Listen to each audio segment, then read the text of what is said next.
Calling you live on the radio.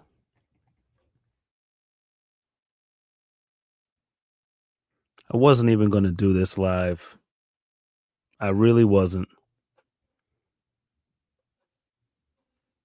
But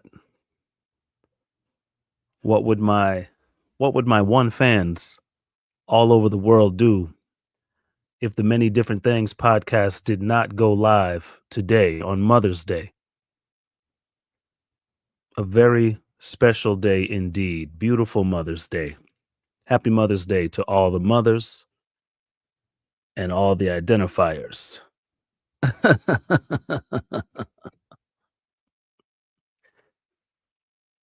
I just want to touch on, I know this is a sports news podcast, right?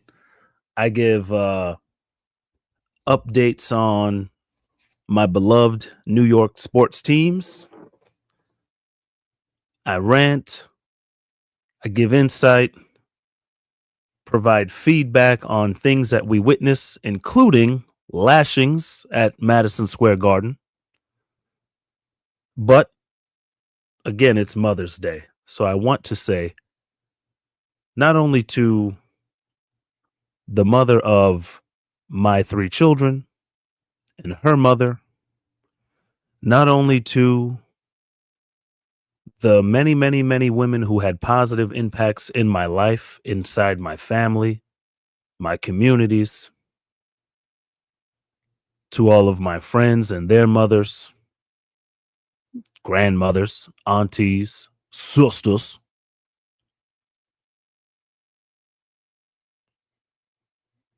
Two very special Happy Mother's Days are reserved. One is for the woman who gave birth to me, who passed away in 2024,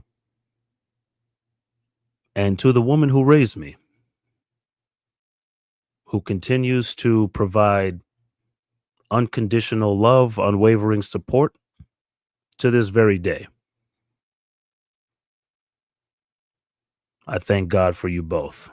And again, happy Mother's Day to all mothers and identifiers. But now we get back to the regularly scheduled program here on the Many Different Things podcast. Live Sundays, 8 p.m. Eastern, 7 Central,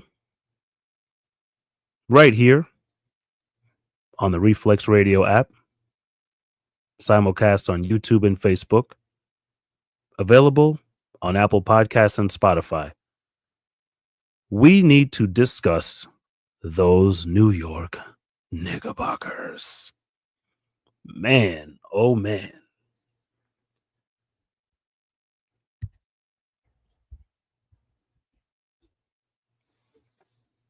That may be the worst playoff performance I've ever seen from a professional team with my own 2 eyes. I've seen highlights of other teams. I've seen or read or heard that a team lost by 50. I don't remember what the score was from yesterday. I just know that the Boston Celtics came into Madison Square Garden down 0-2. And if it was possible to win 2 games in one, they did that yesterday. As far as I'm concerned, right now in this moment, the Knicks should not just prepare to go back to Boston, but prepare to go back to Boston in a tied series. Heck, the Knicks probably should just stay at Madison Square Garden and just wait for Boston to show up for Game 6. Because the result might be the same whether the Knicks physically show up or not. Because clearly, they are not showing up where it matters most, with their heart. At least they didn't yesterday. Boy. You know, who knew? Who knew that with a 2-0 lead, the Knicks would still be outrun in this series? This looks like the tortoise and the hare. Slow and steady wins the race, and that's probably the Boston Celtics. Not a Debbie Downer. I'm a realist. I could sit here and talk about lots of things that the Knicks can be doing differently, should be doing differently. Most notably, putting together something on offense to be intentional, to score points intentionally, not to hope somebody gets hot, not to hope that Jalen Brunson can beat his man one on one, or OG Anunoby can beat his man one on one, or Mikal Bridges can beat his man one on one, or Karl Anthony Towns can shoot a 40-foot 3-point shot, or beat his man one on one, or beat a double team 1-on-2. This is not. That basketball is horrible. That is not a good brand. Terrible. It's horrible. It's disgusting. Can't even put it into words how nasty that is for you to just sit there on your home court where you're now 1-3 this postseason and pray that your 6-foot point guard can just make miracles happen. That's not how you win. Unless, we're talking about close game in the fourth quarter. Absolutely, you do that. But we need to get there. And it can't just be because Boston decided to miss 53s. The Knicks offense needs to become more sound. It looks like they don't have a plan drawn up at all. Give you an example. Mitchell Robinson. Not going to rag on him for those free throws. He's not Shaquille O'Neal, but for what Mitchell Robinson is tasked with the Knicks, his duty, his main job, is to get offensive rebounds, defensive rebounds, and to be a defensive presence in the paint. And he does that as well or better than any center in the NBA. So I have nothing to say about Mitchell Robinson in terms of the impact that he's having on the game. It is unfortunate that a 7-foot-plus big man shoots 34% from the free throw line. That sucks. That aside, the Knicks need to be doing more on offense to get this guy going, to get him involved. I've never seen a successful basketball team ignore the position like the Knicks are when they have such a talent down there. I finally saw Jalen Brunson throw an alley-oop to Mitchell Robinson when the Knicks were down 30. I finally saw it. Round of applause for that. That was good. Jalen Brunson a point guard threw an alley-oop to his 7-foot, one center. Wow. It's laughable. I don't care what your style of play is, your brand of basketball, your reputation, identity. I don't care who else is on the floor. When you have a point guard with the skill set of Jalen Brunson, footwork, exceptional, special, handles the rock, may not look as beautiful as other point guards. But Jalen Brunson, when he's on, he looks good doing just about everything he tries to do on the basketball floor. How on earth do you have that at point guard, that at center, and Jalen Brunson is not averaging double-digit assists? To me, by default, using Jalen Brunson as a scoring guard first is a recipe for never getting past the second round if you're the New York Knicks.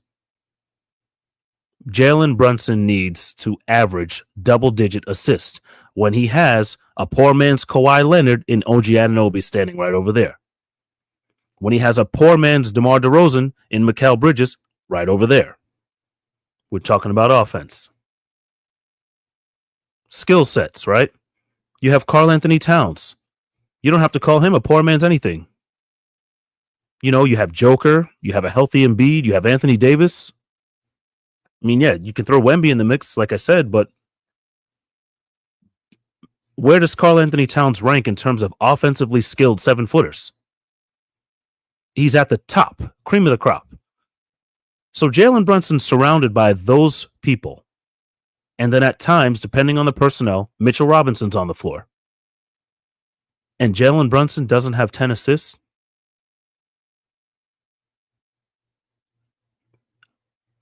Mitchell Robinson should not have to rely on free throws for points.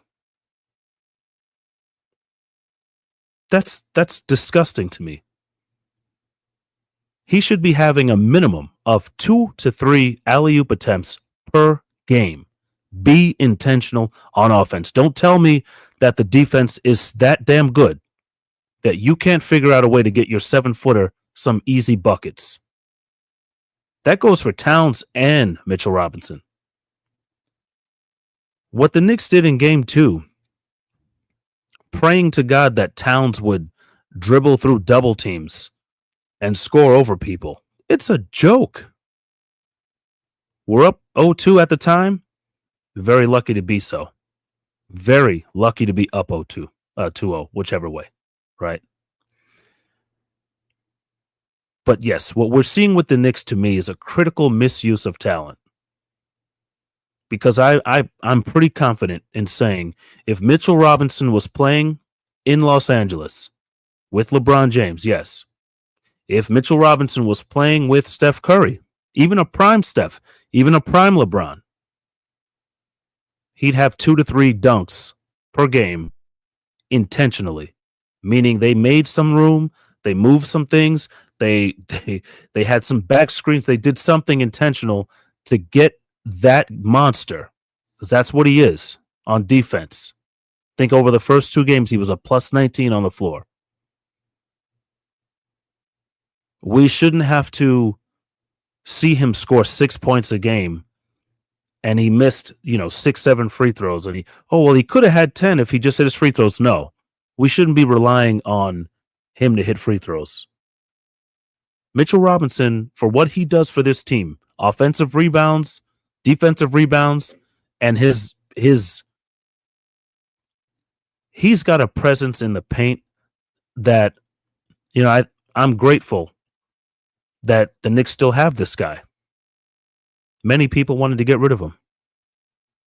Without Mitch, you don't even have a chance to be a good defensive squad like you are.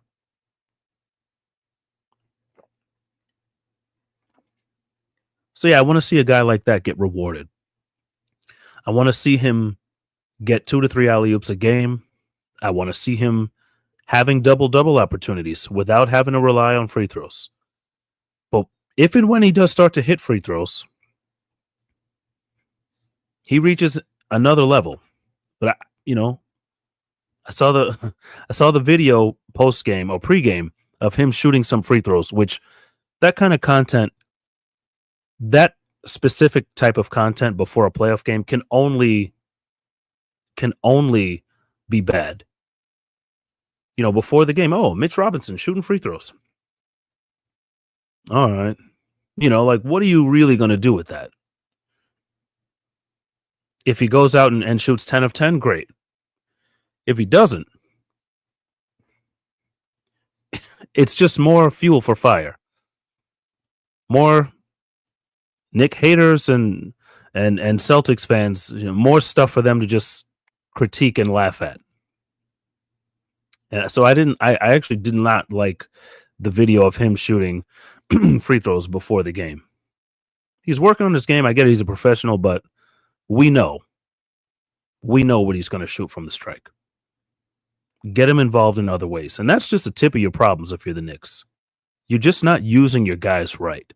OG Anunoby, why is he so timid in game 3? Mikal Bridges, why was he so timid? Wide open, double clutching, pumping from an open shot into a contested one. What? Bro, that's not winning basketball.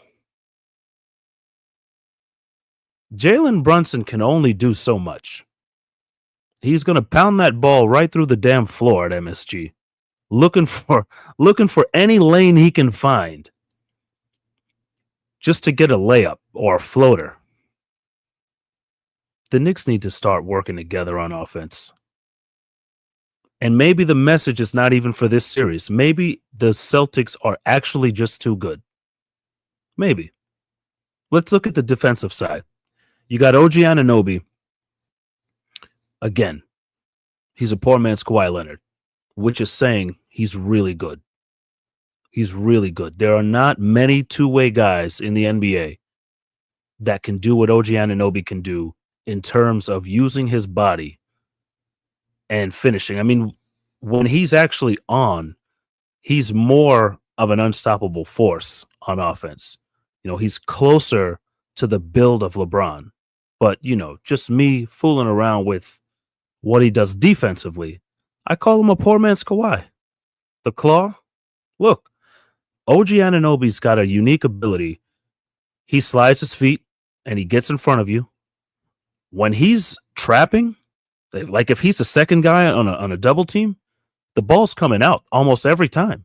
Every time I see Tatum go to his left or Brown go over there and OG comes over to help, that ball comes out. We either fast break the other way or the ball's out of bounds and they're having a side in. I mean, he's his presence. But when you leave him on an island all game 1, game 2, game 3, Tatum gets comfortable. You cannot have OG Anunoby just one-on-one, Tatum. No, it's not going to work like that, bro. You can't leave OG Anunoby on me for 48 minutes for 3 consecutive games and not expect me to start to say, okay, I figured it out. Yeah, he just got 15 straight steals on me, but guess what? I know if I can do this, that, or this, whatever, I'll figure it out, bro. We're talking about Jason Tatum. How long do you really think it's going to take him to figure out how to get a good look against OG Anunoby or against any defender? So, I'll be fair, Knicks. You have time. Got to dig deep in your bag, and you got to pull out an adjustment. That's it. Pull out some adjustments. But you can't just expect OG Anunoby to just lock Jason Tatum up. No. If Tatum's hitting the shots, stop with the fall back and switch action.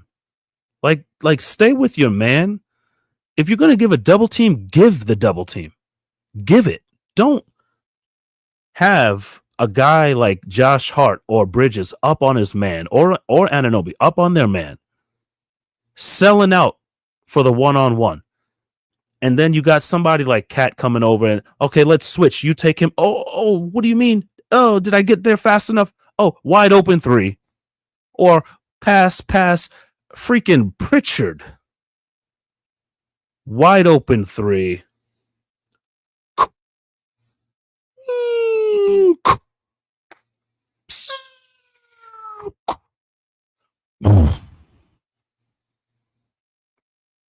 Why are they getting those wide open 3s? They've identified that you guys seemingly either one, you get lazy by leaving a guy on a guy forever, or you're lazy on your switches, or you're lazy on your double teams. You know what? Give up the 2 all day. Let's go. Let's go 2 for 2. Tit for tat. Do it. Forget about it, man. Like, you're not going to be able to block every single 3-point shot. So stand your ground. Stop flying off your feet trying to swat 3s. Stop that. Just do a better job at double teaming if you're going to double. Do a better job at switching if you're going to switch. I get it. Maybe if you're a little bit aggressive, the whistle's going to come out. Maybe. But stay with it, man. Stay with it. It's unfortunate, man. It really is. That the Knicks' best effort maybe won't come to fruition in this series because maybe Boston's defense is that good. But on our defensive side, we can be doing a lot better. There's no reason why Pritchard should be dropping 20s at Madison Square Garden. Frustrating, to say the least. We don't have a guy that can stay with him. Not saying he's not he's an NBA player. I get it. But come on. And you know what? Now if you tell me that you held everyone else down and Pritchard dropped 25, 30 points, but we had a tight game heading into the fourth quarter, fine. But don't be getting smoked. And then you got the house mouse over there dropping 30. Come on, bro. Have some pride. I'm pretty sure Boston wouldn't let us smoke them, and then we got Deuce McBride dropping 40. I'm just saying. I'm not saying they're not NBA players. I'm just saying what I'm saying. Be better. Eat more chicken.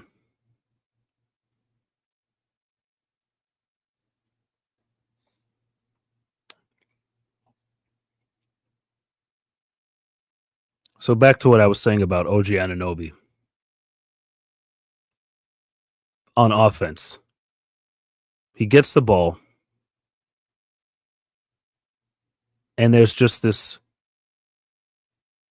I don't know, there's a second guessing, almost like he just woke up and all his basketball skills and his experience, his ability just gone. And so he just shoots a three, or he just tries to back somebody down like Julius Randle would from a long way away from the basket. I don't know, way too far for anything good. Turn around, fade away, brick, air ball. Come on, bro. The same way that Boston moves the ball from top to the corner in the paint to the corner three, that's the basketball that the Knicks play. We've seen these Knicks dropping a buck 40. We've seen these Knicks putting up 70 plus at half in the first half. We've seen it. And you can't tell me that the gap between, and I don't care. I know what Celtics fans are going to say. And I know what Knicks haters, and I know what Debbie Downers, and I know what most of Espen is going to say. Boston's just that much better. No, they're not. They are not that much better. Not with a capital T and a capital M. No, they're not. They aren't. If they were capital T, capital M that much better, they would not have been down 0-2. I said this before the series. I thought that the margins were marginal enough that if anything went right for the Knicks for a sustained period of time, they could win this series. So I beg you, Knicks, prove me right. Prove me right. Prove me right. Prove to me that something can go right in your favor for a sustained period of time in Game 4 and go back to Boston up 3-1. You do that, my faith is restored, you win the series. But, and that is a but with a capital B, a big but. You get smoked in Game 4. You might as well stay at MSG. You might as well. Don't even fly back to Boston. Outside of the fact that you guys are undefeated on the road, which I'll give it to you again, that deserves a clap. You're undefeated on the road. No, seriously, that's against Detroit and Boston, right? And Detroit was no pushover. That's pretty damn good. But you lose Game 4, and I'm talking about you do what you did in Game 3. Not, close game, JT, game-winning shot, something like that. You know what? Gut punch. Let's go back to Boston with our heads held high. You get creamed all over the place like you did, like literally obliterated like you did in Game 3, in Game 4. I'm telling you, if it wasn't For the sake of you guys being undefeated, I want you to have a chance to go. What would it be now? 6-0 on the road. That's really impressive. You're 5-0 on the road. That's impressive. If it weren't for that, I'd tell you to stay at MSG, wait for Boston to get back. Just stay right there. Let them go to game 5 in Boston by themselves. Play a simulation against nothing, against no one. Right? They'll probably score the same amount of points in the first half. Because that's what happened. It's like you guys weren't even there. And then wait for them at MSG and just stand there and let them smoke you one more time. Or you could dig in your bag, like I said. And I don't need you to pull out something to reconstruct the whole thing. I just need you to find the right tool and make an adjustment. Make a couple of adjustments. Because I still believe that the talent is there. It's close enough that if anything goes right in your favor for a sustained period of time, you can win. To me, that's the most logical and reasonable way that I can describe this matchup. Especially given that Kristaps Porzingis he's doing something. He's not healthy. I don't know. They keep saying he's got an illness. Yeah, Karl Anthony Towns looks like he's got a finger thing going on, but hey, fortunately, it's not on his shooting hand. And even if it was on his shooting hand, it's the playoffs, bro. Like tape up a finger and go play ball, bro. Come on, let's be serious.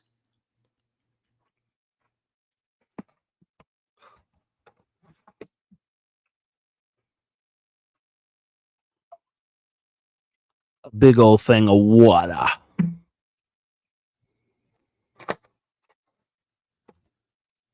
Brought to you by water.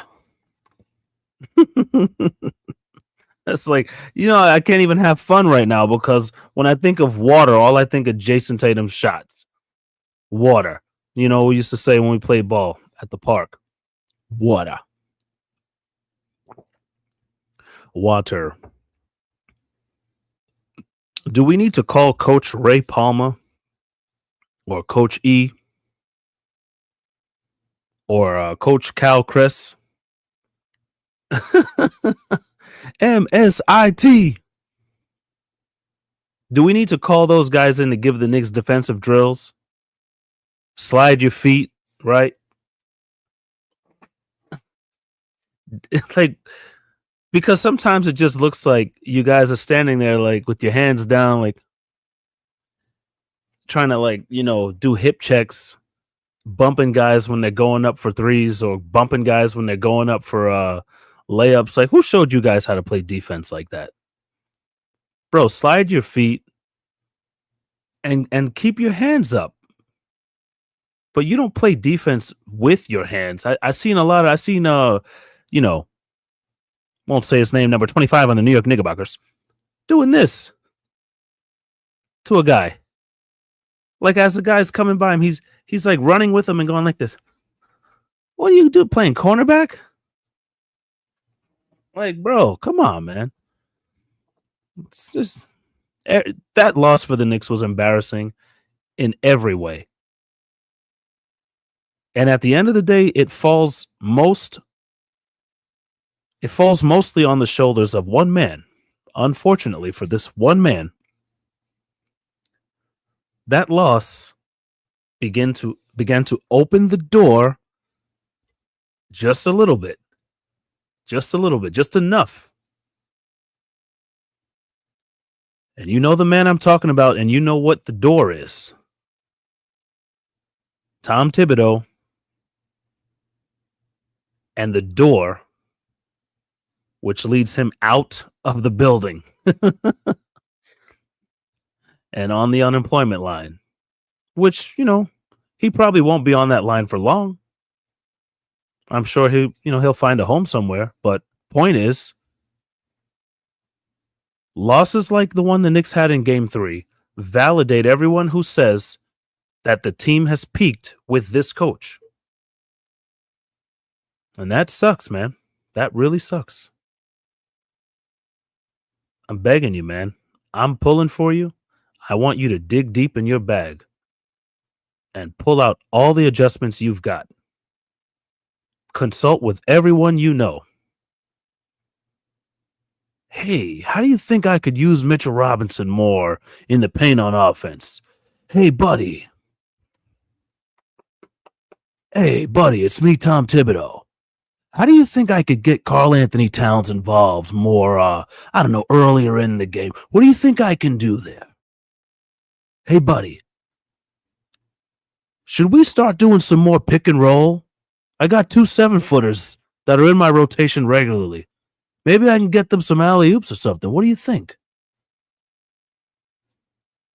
Hey, I got 2 wings on offense. They're both really good two-way players. Yeah. How do you think I can get those guys some open looks? Oh, yeah, I got this phenomenal point guard. How do you think I could get this guy 10 assists a game? Bro, Tom Thibodeau, bro, it's not that hard. It can't be. Every team that's in the playoffs right now is doing it. And you did it. To your credit, this Knicks team did it for the majority of this regular season. That's why I thought this team was different. And it is different. But you know what I'm saying. Can you put it together on offense the way that you oftentimes put it together on defense? Can you show us something intentional? I don't want you to get lucky. I don't want you to win because Boston's missing shots. I want you to go out there and be intentional. And this is a tough, nasty, disgusting big defense over there. So don't get me confused. But you're also a pretty damn good defense. And there's no reason for you to be down by 30 points ever. I don't care who you're playing. No reason for it. Don't beat yourself. Don't do that. Pick up the phone and call Jason Kidd. Ask him what he would do with Jalen Brunson. Ask him what he would do if he were Jalen Brunson. Seriously. Consult with someone. You know, I wonder sometimes, is there a future for Jalen Brunson's dad? Hell, the Knicks hired now. This was Phil Jackson's Knicks. But Fisher was a coach once upon a time. And I beg to ask the question. Does Rick Brunson know as much basketball as Derek Fisher?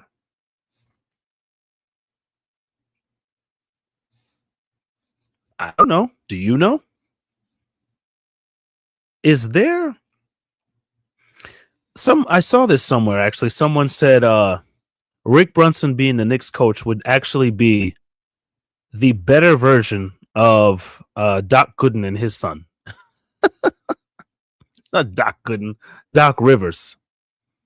Man, Doc Gooden, Doc. Not Doc Gooden. Excuse me, Doc Rivers and his son, Austin Rivers, former Knickerbocker. Both of them, former Knicks. But yeah, I don't know. I'm just talking. But do you think that the Knicks have enough talent to where they could just take everything Tom Thibodeau's given them to this point and just have somebody else, a new voice, to just kind of help them see things on offense that they're not seeing currently? Is that person already with the organization? And is that person quite possibly Jalen Brunson's dad? He seemed like a pretty good coach to me in terms of coaching up his son. What's a coach at the end of the day? What is a coach? I've been in the military. I was in the Air Force. I think there are plenty of leaders in the military. I've been led by, sounds wrong, personnel in the Navy. I've been led by them. I've been led by Army soldiers, sergeants. And I've been led by leadership in the Air Force. And plenty of those people, not only are they good leaders, they're coaches. So again, I ask, what is a coach?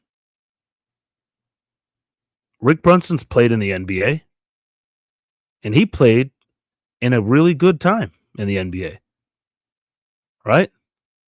He was a Knick himself. Very interesting to me. If you're telling me that the requirement or the prerequisite for being an NBA coach is that, well, we prefer players. Well, he is one. He's a former player.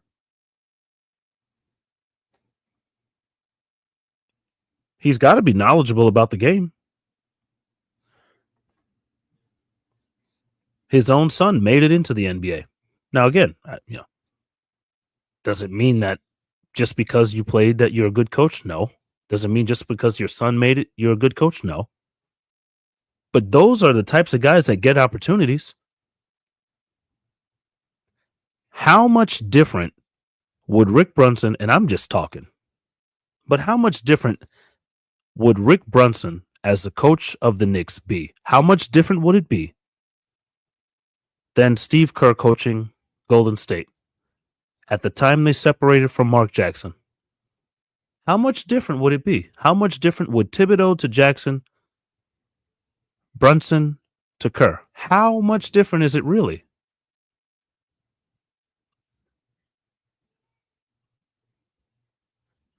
How much different is Rick Brunson than even Mark Jackson himself?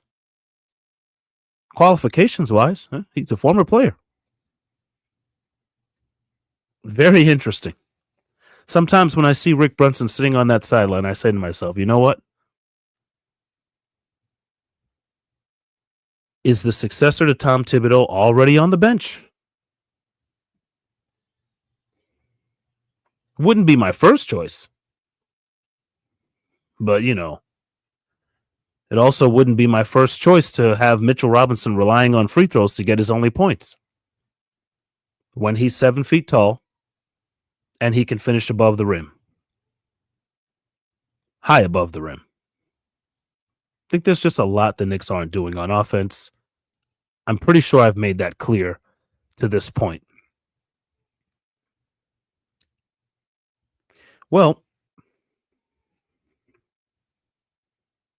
just want to check in on something here and see if the Yankees finished up their series at the minor league ballpark out there with the Sacramento A's of Oakland. Oh, man. Yep, there we go. Yankees won today's game 12-2. And they are climbing their way to 10 games over 500. That lead in the AL East is still only 2 games. Those blood clot, blood sock Red Sox still 2 games back. But doesn't matter. I don't care. 2 games back, 2 percentage points back. Yankees in 5. No. Let me see. Yeah, I just had to check in on them real quick, man. With the Knicks being the team in the playoffs, there's only so much room to discuss other topics. We know that rookies in the NFL having their camp right now. Personally, I have nothing to discuss with the New York Jets regarding them, surrounding them, until we get to some primetime action.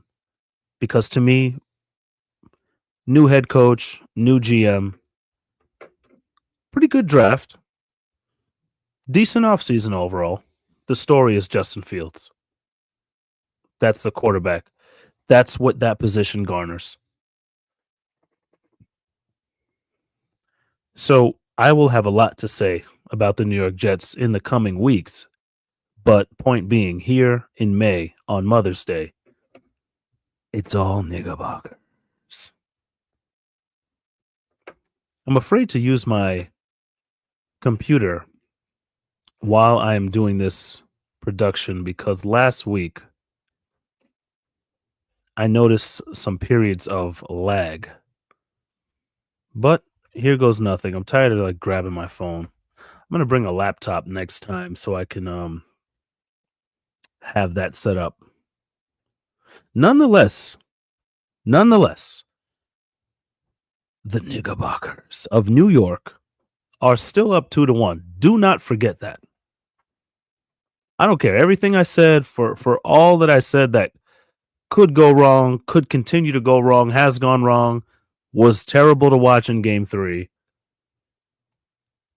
The Knicks are still the team that's up in this series. So I'm hard on them in this conversation because that's how ugly that loss was. But they're still right there. They can still put something together long enough and win game 4. But I'm pretty sure everybody over there on ESPN and all these other networks and the Nick haters of the world and the Celtics fans and the Celtics bandwagoners, the Wagoneers, I'm pretty sure what they're all thinking. They're all thinking, huh, told you. Nice try, Niggerbockers.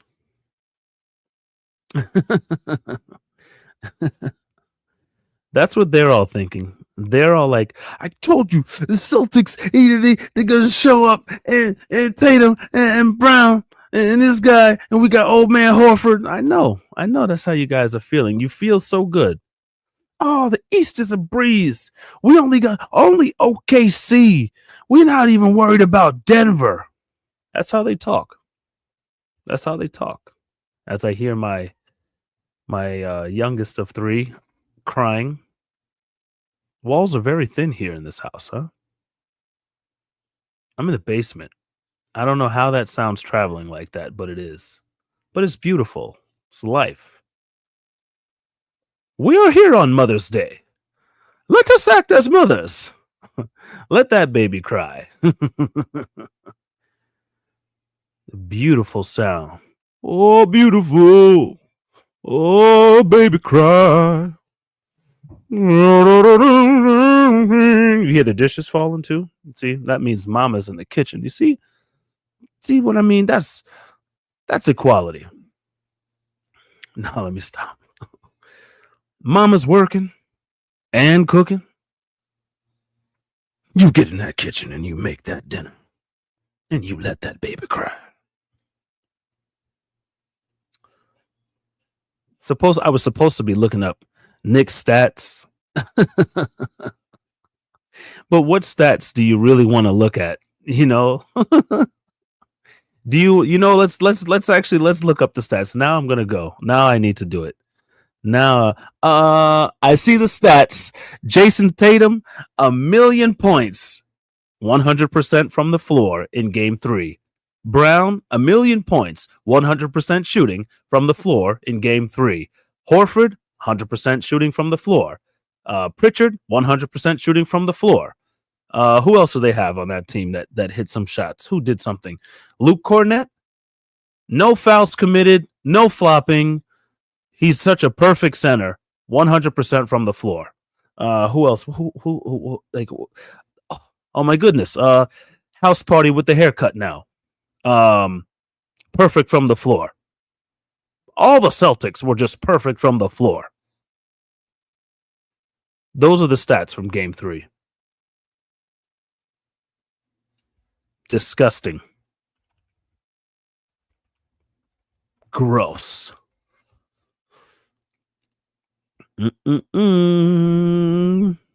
Indiana.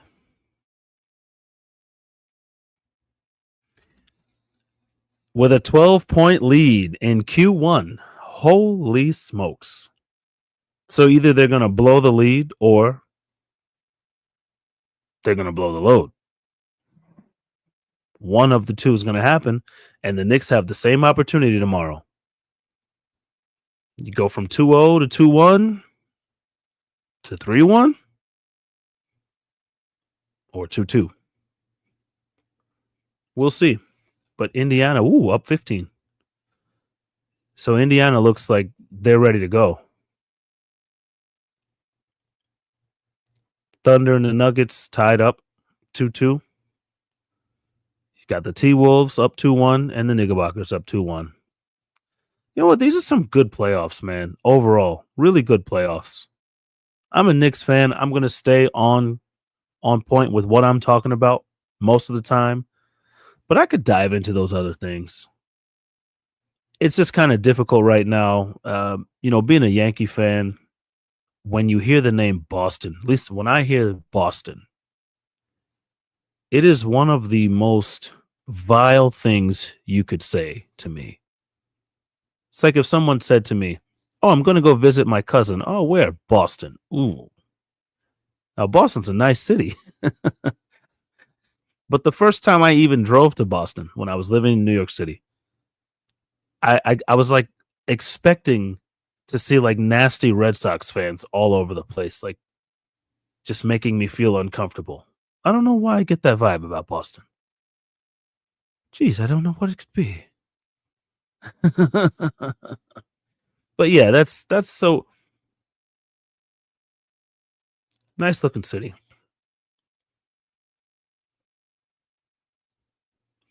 But all my focus right now is on the Knickerbockers for sure. Not the Nuggets and OKC, and not even the Cavs and Pacers. And maybe we go up 3-1. I'll start looking again at that series. I was looking at it a lot when we were up 1-0, 2-0. But now that we've lost a game and we got like run out of our own gym, nah, I don't even have time. I don't even have the capacity to think about life beyond this series for the Knicks because this might be it. We may have already peaked. We may have already celebrated our last victory of the season. Yep. And that would suck, right? You can't even give your fans a victory on their own. Like the Knicks haven't closed out a series at home where they were the winning team, of course. I believe since 1999. Whew, count them up. It's a long time ago. And we've seen them close some series out even in the last 2 years, even this year. They closed it out in Detroit. They closed it out in Philly last year at Cleveland. But with a chance to close it out at MSG last year, game 7, which we knew what was kind of going to happen because game 6 was it. And then this year, you had game 5, 3-1 lead, game 5, Pistons win on your home court. You come in yesterday. It's like every home game that the Knicks have, or every home game that they've been involved in, it's their biggest game in 25 years. This game versus the Celtics, this was their biggest game in 25 years. By far. This was their biggest home game in 25 years.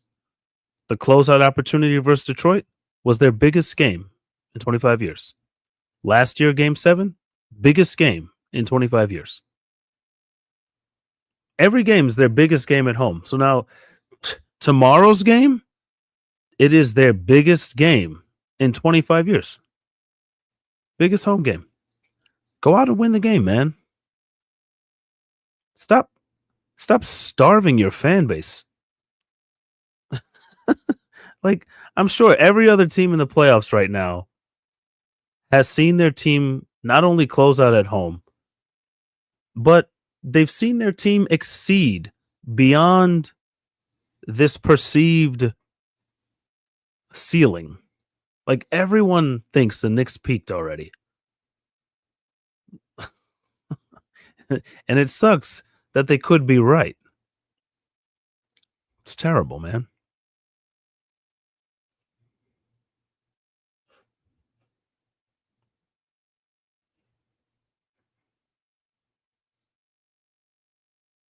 No way.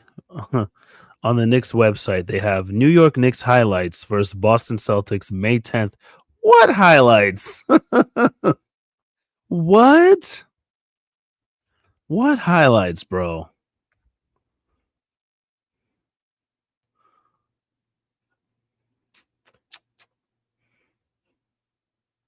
Yeah, I saw that. Ben Rice hit a grand slam today for the Yankees. Wow, the only long ball for the Yankees. Jeez, Judge went 4 for 5. Hmm. Hmm. I'm good pitching.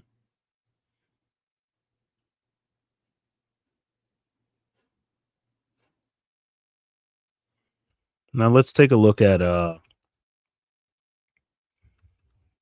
since we do have a little bit of time. Did anybody see Shador Sanders speaking with reporters? I noticed he was speaking directly to Kimberly Martin, former Jet beat writer, I believe. She's pretty awesome in this industry. Um, but yeah, I just noticed he looks the part to me, man. Shador Sanders. Say what you will. He looks the part to me. And I watched a couple Jackson State games, watched him at Colorado. I have never watched any college quarterback as much as I watched Shador Sanders. I have never looked at any head coach and how his teams progress and his press conferences and listening to them more than I did Deion Sanders last year. The only one that comes even remotely close was Nick Saban when he took over at Alabama because I was attracted to the LSU Tigers when he was there. I don't know what it was. Maybe just because they were so good. And, playing some NCAA college football game, I chose those guys. So when I saw Saban went over to Bama, you know, roll tide. I'm from Staten Island, New York. We don't really root for big time college football like that. We have our local schools and that's cute and that's nice and, respect to everybody there. But, when it big time football, we don't really have rooting interests. So it was easy, roll tide, right? So I followed Saban. But yeah, man, what Coach Prime, Deion Sanders did in Colorado, what he's doing, special. Special, bro. And so Shador Sanders had to ride the pine for a few rounds. How funny is it though that it seems like the Browns drafted a quarterback just to prove a point to Shador, to ultimately draft Shador in the 5th round. It's weird. But now that he's there, he looks the part and he speaks the part. And I have no doubt that he's going to walk it how he talks it because that's how he was raised.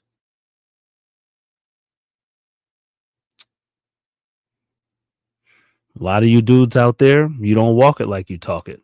You don't know how. You just firing blanks. Shador Sanders,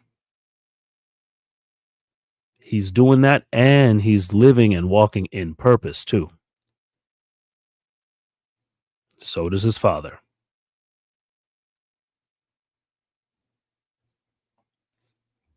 But yeah, just wanted to talk about what I saw. Saw him throw a couple passes, but I'm just talking about his presence in the pocket, at the podium. He looks the part. And his brother over there with the Buccaneers, he looks the part too. Saw the video clip where he shook every member of the media's hand.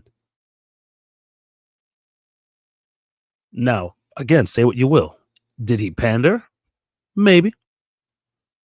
Maybe. Maybe he's pandering.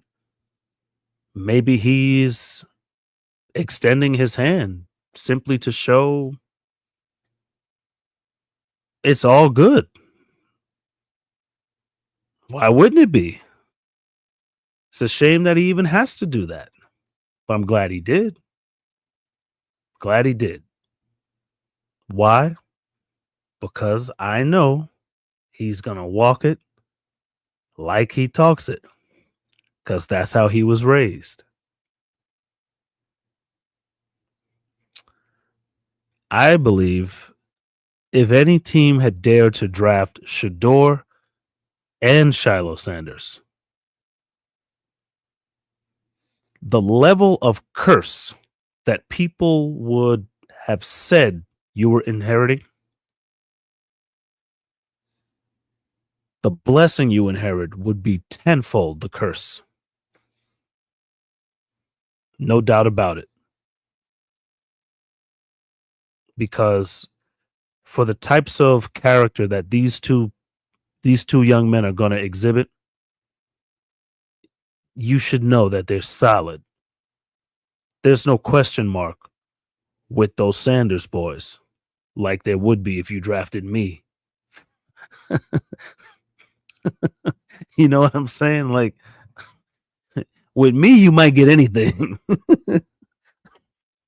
With those dudes, you get in a couple young brothers that are walking in purpose, right? They are um they're not going to bring any mess, and they won't be surrounded by mess. Only greatness, only professionalism. Sure, they're going to have a great time, a real good time, but they will be as productive as they can possibly be, and no one should doubt that because that's how they were raised, and we literally watched them grow up. So yeah, all of that talk about how they were going to be anything but good is crazy. Real crazy. Like real crazy, bro. I hear my little one up there crying again. No, so we'll take these last couple of moments to say, thank God for the mothers. Standing over a hot plate or a hot stove just to make us a plate. While we sit in basements and talk sports. To God be the glory. I truly, truly, no one can take away from you your greatest power and greatest strength. And it's not only in delivering babies, but for the women who help raise babies, mentor them, mentor children, mentor adults. You have superpowers. I know in my life, my adoptive sisters who were essentially aunts because of the age gaps.